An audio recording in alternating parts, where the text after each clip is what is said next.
I'm located in New York City right now, so definitely my amount of nature has decreased exponentially. That is why I have plenty of time to spend with my baby amaryllises, which I brought to this meeting. They're still going pretty well. Amaryllises are a really cool plant because it takes so long to grow. The process of sprouting them takes many weeks, breeding them took a while, and then raising these to maturity is going to take around 3 to 6 years.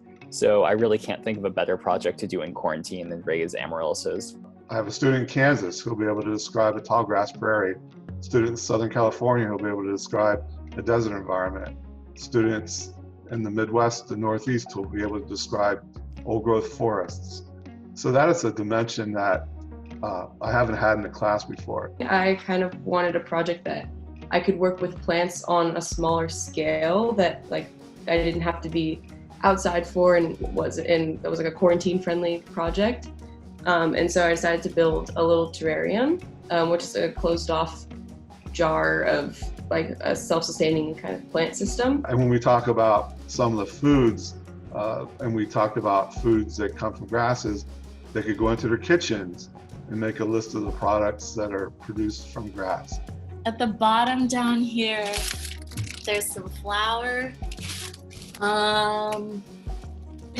Does seaweed count as a grass? No. Okay.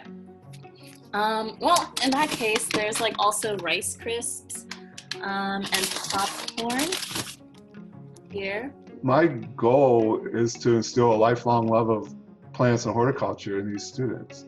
I can learn about something in class and then immediately apply it to something I have right next to me in my home in the city, where although I can't go outside and look at trees and forests, I can look at these small little pots of plants. A cool thing with terrariums is that you can like seal them off like completely and they will just live. It's kind of like an ecosphere.